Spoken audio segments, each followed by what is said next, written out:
гаднаас зээл тусламж авах нь зүйтэй. Гэхдээ зээлийг үр дүнтэй ашиглах, зөв зүйл зарцуулах, үргэлгэн байдлаар хандхаас зайлсхийх нь чухал байгааг сануулж байсан.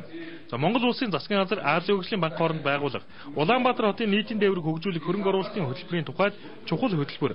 За гэхдээ энэ хөтөлбөрийг Улаанбаатар хотыг 2020 он хүртэл хөгжүүлэх ерөнхий төлөвлөгөөтэй сайтар уялдуулах ёстойг онцолж, нэмж нарийн тооцоо судалгаа хийх хэрэгтэй гэдгийг ч тэмдэглэлээ.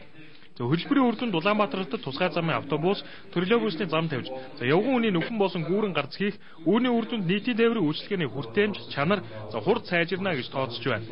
Зам тээврийн сүлжээнд нийтийн тээврийн ашиглалтын хувь өнөөдөр 20% байгаа бол 50% хүрнэ гэж бид нар тооцоолсон гэж танилцуулсан. За мөн одооныхтай харьцуулахад хотын доторх энэ автобусных нь зорчих хугацаа 30-40%-аар буурах ийм байдалтай. За тэгэхээр энэ бол троллейбус гэдэг одооны троллейбусаас бол энэ өөр. Замын тусгай замаар ингээд явах ямар ч тохиолдолд төгжрөл орохгүй саадгүй явж явах ийм тэгээд багтаамж ихтэй ийм захиргааны хөдөлгөөртэй автобус байгаа. Троллейбусны нөлөөч одооны троллейбустай адилхан игнэнээс гараад ингээд явцдаг ийм зүйл биш. Яг өөрийнхөө тогтоосон игнэгээр явах учраас ямар ч төгжрөл байхгүй яг тогтоосон хугацаанд төр бодол дээр ирэх ийм боломжтой болох юм аа гэж хэлмээр байна. Ачааллыг багасгахын тулд хамгийн гол зарчим маань бол нийтийн тээврээр зорчдог болгох, хувийн машинаар бол бага зорчдог болгох энэ зарчимд орох ганц гарц байгаа юм л да. Тэгээ энд дөө орохын тулд бидний хамгийн том зорилго бол метро байгаа. Метрогоо бол жишээ нь 4.9 тэр 4.5-аас 4.9 тэрбум доллар биднээс хэрэгтэй байгаа. Тэгэхээр өнөөдрийн байдлаар нийтийн тээврээ цэгцэнд нь оруулах ганц гарц маань биднэрт ингэж харагдж байгаа нь энэ тусгай замаар зорчууд нийтийн тээврийн автобусуудыг тэгээ урт вагон хэлбэрлэлөнд оруулаад багтаамжтай болгоод тусгай замаар нь хурдан зорчуулах гэсэн энэ гарцлууд бид нар зорж байгаа. Танаас тавьж байгаа нэг хатуу нөхцөл үүдэг. Тэрнэрийн өөрсдөө бараг зарлана. Тухайн зээл олгож байгаа талын компаниуд бараг тэрэнд оролцож гүйцэтгэх нь.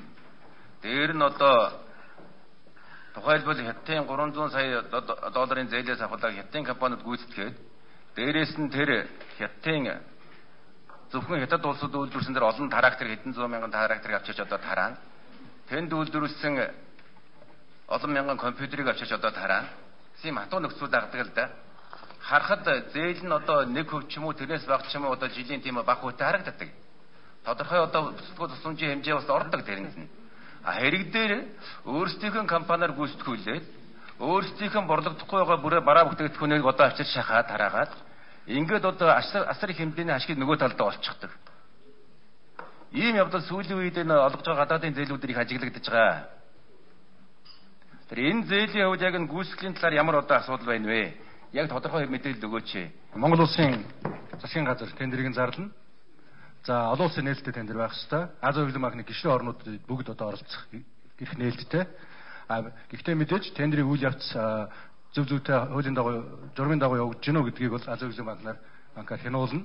Дахиад шүүшил Монголын олон улсын хэн ч орж болно энэ тендерийн хувьд бол. Тэр хятадын хувьд бол экспортын хөнгөлөлттэй зээл гэдэг өөр ангиллалын зээл. Энэ бол хятад улс өөрийнхөө экспортыг дэмжиж байгаа зээл учраас энэ бол арай өөр нөхцлөөр явж байгаа. Бид авахгүй болно шүү дээ. Авахгүй болох байсан. Зөвхөн манайх хөрөнгө мөнгө шаардлагатай салбартаа авъя гэдэг шийдвэр гаргаад авсан. Ийм хоёр өөр тустай. Нэг нь экспортын хөнгөлөлттэй зээлтэй. Ерөөсөө энэ урьдзэл 50-ны гэгтэйгэн зэрэг чинь гуяа алгадаад л хувь хувьсгалгүй дайрч байгаа шүү дээ. Би зүгээр яг өөрийн бодож байгаагаар бол хувьсгалын авч байгаа зээл нь магадгүй ухаан хувийн авч байгаа зээл нь улсынхаасаа давж иж магадгүй шүү. Эцсийн чинь Монгол улсын зээл. Тэр үед бол яг нөгөө өргөө бол воён өвчнгөө жаргал гэдэг байлаа. Одоо бол өртөө бол воён ийм л юм бол болж байгаа шүү дээ. Тавд яриад байгаа 7 жилийн мод өгөхгүй. Тийм учраас өшөө наашлуулах арга зам нь юу вэ гэдэг тал дээр нэгэ анцхан анхаарч ажиллаач гэдгийг хэлмээр байна. Тэрнээс биш ингээд зээл ярихаар урд өмнө дөндөд ярьжсэн. Тэгээд хотын ганц зээл аваад орж ирэхээр хоцроо тавшаад ах юм. Гэхдээ зээлтэй холбогдуулаа энэ ч болохоо байж тэгээд өөр юм дээр тэрийг ярилтаа таа.